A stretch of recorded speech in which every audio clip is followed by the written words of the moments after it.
करते हैं। एक बार माता पार्वती और भगवान शिव जब पृथ्वी लोक पर जाते हैं तो वहां एक अमीर चंद नाम का व्यक्ति काफी दुखी और उदास बैठा था। अगर आप यह कहानी सुन रहे हैं तो पूरा सुनिए। इस कथा को आधा अधूरा छोड़कर जाने की गलती मत करिएगा, क्योंकि इस पवित्र कथा को पूरा सुनने से मनचाहा फल की प्राप्ति होगी। इसलिए इस कथा को पूरा सुने। आप शिव भक्त हैं तो भोलेनाथ का अनादर ना करें। तब माता पार्वती भगवान शंकर से प्रश्न करती है कि वह व्यक्ति उदास होकर क्यों बैठा है। तब भगवान शिव माता पार्वती से कहते हैं, हे प्रिय मानव, अपने जीवन काल में ये प्रमुख 7 बातें जो किसी को नहीं बतानी चाहिए वह सभी को बता देते हैं, जिस कारण वैसे मानव को कठिनाइयों का सामना करना पड़ता है। तब माता पार्वती पूछती है, वह कौन सी 7 बातें हैं, कृपया मुझे बताएं। तब भगवान शिव कहते हैं, हे प्रिय, इसे ध्यान से सुनना। मैं आपको अमीर चंद के जीवन के बारे में बताने जा रहा हूँ। फिर भगवान शिव कहते हैं, मानव अक्सर कहा करता है, धीरे बोलो कोई सुन न ले। ये बात हम सबके कानों में पड़ी होगी और अक्सर मानव के मुंह से भी निकलती रहती है। लेकिन सोचने की बात यह है कि ये वाक्य कब कब हमारे मुंह से निकलता है और कब कब हमारे कानों में पड़ता है, क्योंकि ऐसी कम ही गुप्त राज होते हैं जो मानव एक दूसरों के कानों में पड़ने नहीं देना चाहते हैं। अक्सर परिवार में अशांति का कारण मानव स्वयं ही होता है। भगवान शिव कहते हैं, इस बात को देख पाए भले ना देख पाए, पर ये असल में सत्य है, क्योंकि जाने अनजाने मूर्खतावश मानव खुद ही अपनी वो बातें दूसरों को बता देते हैं जो हमें कभी नहीं बतानी चाहिए, और वही बातें जो जाने अनजाने हमने किसी दूसरे के सामने बता देते हैं वही दुख का कारण बन जाता है, वही झगड़े का कारण बन जाता है, और फिर बाद में पछतावा होता कि ये बात किसी को बतानी नहीं चाहिए थी, मेरी ही गलती थी, मैंने जाने अनजाने ये बात सभी को बता दी। इसीलिए आज की कहानी मैं आपको सुनाने जा रहा हूँ। उसे सुनने के बाद आपको 7 ऐसी बातें पता चलेंगी जो आपको कभी किसी को नहीं बतानी चाहिए। ये जो 7 बातें हैं जो आपको किसी को नहीं बतानी, क्यों नहीं बतानी, इसके पीछे का तर्क भी मैं आपको दूंगा। अब भगवान शिव एक शिव शिष्य का रूप धारण करके अमीर चंद के पड़ोस के गांव में चले गए। एक समय की बात है, एक नगर में अमीर चंद नाम का युवक रहता था। वो युवक बहुत गरीब था, कुछ पैसा नहीं था उसके पास। 2 वक्त की दाल रोटी भी बड़ी मुश्किल से उसको नसीब होती थी। किसी काम की तलाश में दिन रात खोज करने पर भी उसे कोई काम नहीं मिल रहा था। फिर एक दिन उसने अपनी पत्नी के सामने अपनी सारी समस्या बता दी। उसने अपनी पत्नी को कहा कि मैं जिस जगह भी काम मांगने के लिए जाता हूँ तो हर कोई मुझे यह कहकर काम नहीं देता कि हमारे यहाँ काम की जरूरत नहीं है। मैं काम की तलाश कर करके थक चुका हूँ। मुझे समझ नहीं आ रहा है कि मैं तुम लोगों का पेट कैसे भरूंगा, अपने बच्चों को कैसे पालूंगा, और ये चिंता मुझे दिन रात खाए जा रही है। यह सुनकर उसकी पत्नी ने कुछ सोच कर कहा कि तुम एक आदमी के पास एक बार ही काम मांगने के लिए जाते हो, और जब वह काम नहीं देता तो तुम दोबारा उसके पास जाते तक नहीं। अगर तुम्हें उनसे काम लेना है तो तुम्हें हमदर्दी जताने होंगे, तुम्हें उनसे हमदर्दी हासिल करनी होगी, अपनी गरीबी दिखानी होगी, ताकि वो लोग तुम्हारी मजबूरी समझकर तुम्हें काम पर रख लें। इसीलिए शर्म मत करो, उन्हें अपनी मजबूरी बताओ, अपनी गरीबी बताओ, और इसी उपाय से तुम काम पा सकते हैं। यह बात अमीर चंद के मस्तिष्क में बैठ गई, और अगले दिन काम मांगने के लिए वो उसी सेठ के पास जा पहुंचा जहां पर वो पिछले दिन काम मांगने के लिए गया था। लेकिन इस बार उसने हाथ जोड़कर उस सेठ से प्रार्थना की, उससे विनती की कि मैं बहुत गरीब हूँ और मुझे काम की बहुत आवश्यकता है। आप जो कुछ भी काम देंगे उसमें मैं संतुष्ट हो जाऊंगा, पर कृपा करके मुझे अपने यहाँ काम पर रख लें। उसकी ये हालत देखकर उस सेठ ने उसे अपने यहाँ काम पर रख लिया। वो रोज वहां पर काम पर जाने लगा। अंदर ही अंदर वो खुश तो था कि उसे काम तो मिला, लेकिन उसका वेतन दूसरे लोगों से कम मिलता था। वही काम जो दूसरे लोग कर रहे थे उन्हें ज्यादा वेतन मिल रहा था और इसे कम वेतन मिल रहा था। जब इस बारे में उसने अपने सेठ से कहा तो सेठ ने कहा कि देखो भाई, तुम्हें काम की जरूरत थी, मैंने तुम्हें काम दिया, मेरा धन्यवाद करने की बजाय तुम मुझसे शिकायत कर रहे हो। ये कैसी भलमनसाहट है। यह सुनकर अमीर चंद वहीं पर चुप हो गया। बात कहीं ना कहीं सत्य थी, सच थी। सेठ ने तो उसे उसकी मजबूरी के हिसाब से ही काम दिया था और इसीलिए वह उसे अपने अनुसार ही वेतन देता था। लेकिन धीरे धीरे उसने ये बात अपने सगे संबंधियों और अपने दोस्तों को भी बताना शुरू कर दी। कि उसका सेठ कैसा आदमी है और उसे कितना वेतन देता है। समय बीतता रहा और अमीर चंद पूरी लगन के साथ अपना काम करता रहा, लेकिन अब परिस्थितियां बदलने लगी थी। सेठ अब अमीर चंद से दूसरे लोगों से ज्यादा काम लेता था और उनसे कम वेतन उसे देता था। यह बात अमीर चंद के मन को बहुत खलती थी। वो दूसरों से ज्यादा मेहनत कर रहा है और उनसे कम वेतन पा रहा है। इससे उसके आत्मसम्मान को बहुत गहरी चोट पहुंची। अब धीरे धीरे उसका मन अपने काम से हटने लगा। उसका मन काम में लगता ही नहीं था। जाहिर सी बात है कि ऐसी जगह किसका मन लगेगा जहां आदमी को अपने आत्मसम्मान के साथ समझौता करना पड़े। इसीलिए जल्दी ही उसने अपना काम छोड़ दिया और वह घर पर आकर खाली बैठ गया। अब उसके पास घर का खर्चा चलाने के लिए भी पैसे नहीं बचे थे। इसीलिए उसने अपने सगे संबंधियों और अपने दोस्तों से सहायता मांगनी शुरू की। लेकिन उसके दोस्त उसके सामने तो उसे दया का पात्र समझते थे, उसे दिलासा देते थे, लेकिन पीछे से उसका मजाक उड़ाते थे। वह कहते हैं कि कितना बेवकूफ है, सेठ ने इतना काम दिया और बेचारे को पैसे भी दिए और काम भी छोड़ दिया। अरे हम इसको पैसे दे दें तो ये कल हमारा भी पैसा वापस नहीं कर पाएगा। इसकी ऐसी हालत है, काम तो उसके पास कुछ है नहीं, पैसा कहाँ से लाके देगा। और इसी वजह से अमीर चंद की हालत दिन ब दिन खराब होती जा रही थी। अब वो दिन रात तनाव में रहने लगा था।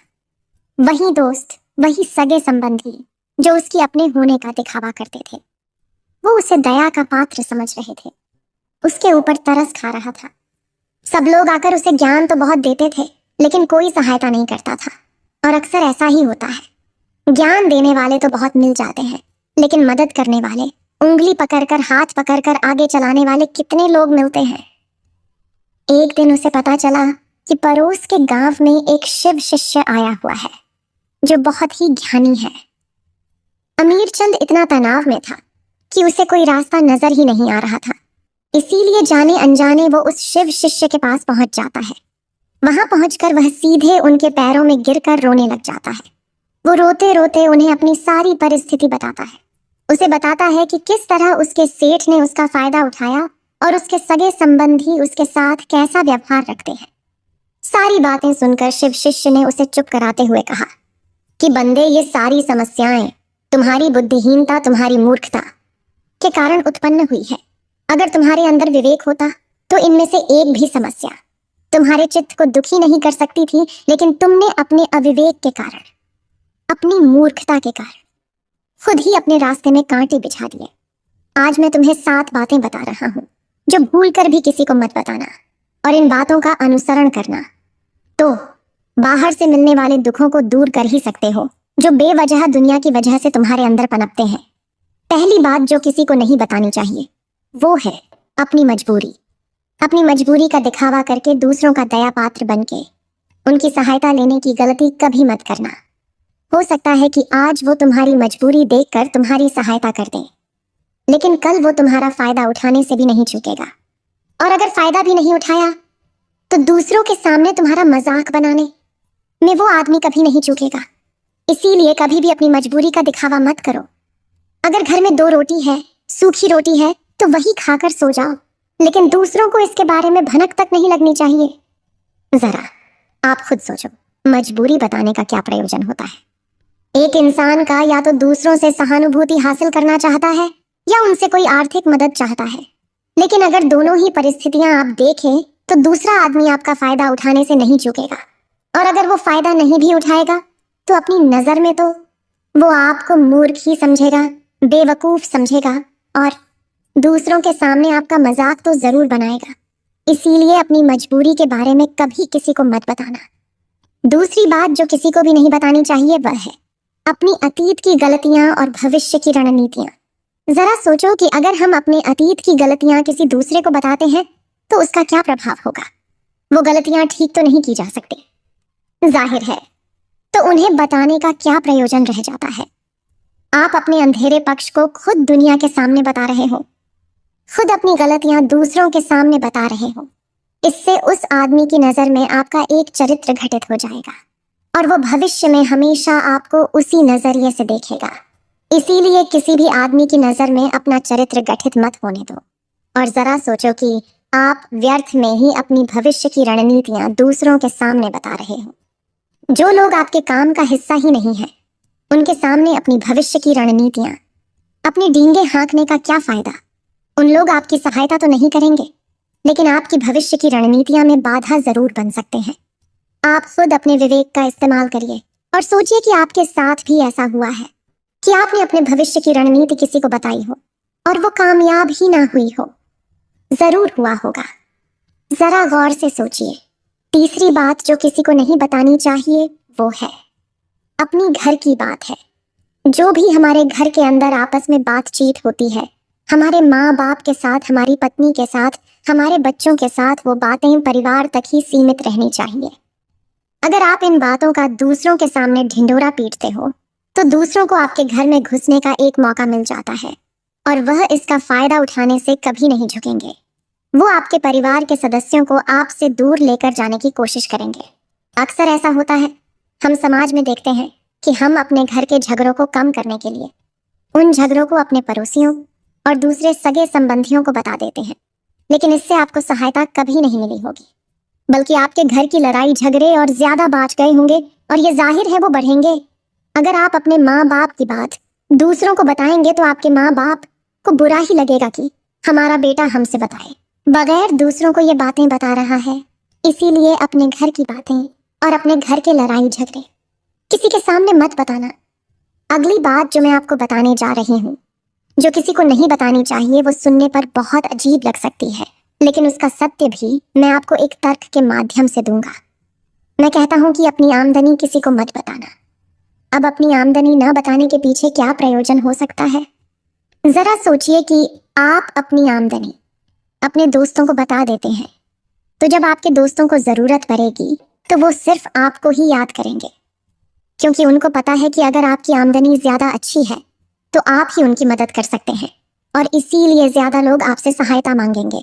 और जब आप उनकी सहायता नहीं करेंगे तो वो सोचेंगे कि इस आदमी के पास पैसे हैं, मेरी सहायता कर सकता है, लेकिन ये सहायता कर नहीं रहा है, और इसीलिए आपकी आमदनी आप दोनों दोस्तों के बीच एक झगड़े का कारण हो सकती है। कम आमदनी होगी तो लोग मजाक उड़ाएंगे और ज्यादा होगी तो सहायता मांगेंगे। तो अपनी आमदनी बताने का कोई प्रयोजन नहीं है। अगली बात जो मैं आपको बताने वाली हूँ उसे अपनी गांठ में बांध लेना और किसी को ये बात मत बताना।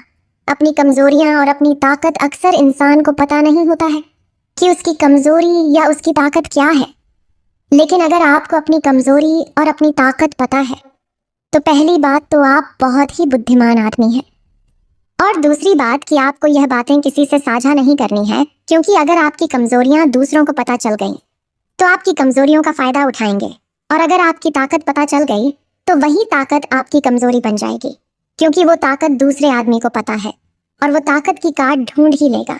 अपनी कमजोरी और अपनी ताकत अपनी पत्नी या अपने पति को भी नहीं बतानी चाहिए, क्योंकि इसके बाद आपको घर में हमेशा दुखी से रहना पड़ेगा। अगली बात जो किसी को नहीं बतानी चाहिए वह है अपने मित्र और अपने शत्रु। आप अपने मित्रों के बारे में अगर दूसरे लोगों को बताएंगे तो वो आपके मित्रों के साथ अपनी घनिष्ठता बनाकर आपको धोखा दिलवा सकते हैं। आपके गहरे मित्रों को आपसे दूर करने का प्रयास कर सकते हैं। अक्सर आम आदमी ऐसा नहीं करता, लेकिन आपके दुश्मन ऐसा करने की कोशिश कर सकते हैं। और दूसरी तरफ आपके शत्रु का भी किसी को नहीं पता लगना चाहिए, क्योंकि आज जो आपका मित्र है, अगर कल वो आपका दुश्मन हो गया तो वो आपके दुश्मन के साथ ही मिलकर आपको परास्त कर सकता है, आपको धोखा दे सकता है।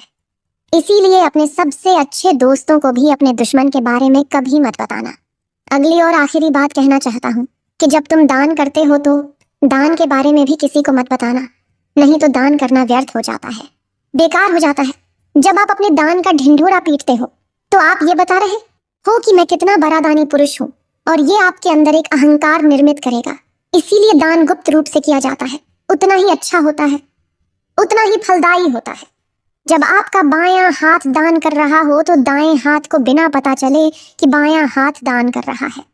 ये 7 बातें जो शिव शिष्य ने अमीर चंद को बताई, इनमें संसार के सभी सिद्धांत छिपे हुए हैं। इन बातों का अनुसरण करते हुए आप अपने घर में सुख शांति बना सकते हैं और घर के झगड़े हमेशा के लिए दूर कर सकते हैं। आप इन बातों के बारे में अपने विवेक से भी सोचेंगे तो आपको ये बातें सच मालूम पड़ेगी और हमारा कहानी सुनाने का मकसद यही है कि आपका विवेक जागृत हो। अब यह कहानी पूरी हुई। तब माता पार्वती भगवान शिव से कहती है, हे प्रभु मानव, इस 7 बातों को जीवन में उतार ले तो उनके जीवन में कभी भी कठिनाई नहीं आएगी। इतना कहते हुए माता पार्वती और भगवान शिव कैलाश पर्वत के लिए चले गए। इस वीडियो को बोलते समय कोई त्रुटि हो तो मैं क्षमा चाहती हूँ। उम्मीद है आप सभी को ये वीडियो अच्छी लगी होगी। अगर आप शिव के सच्चे भक्त हैं तो चैनल को सब्सक्राइब और वीडियो को लाइक करके कमेंट में हर हर महादेव लिख दीजिए।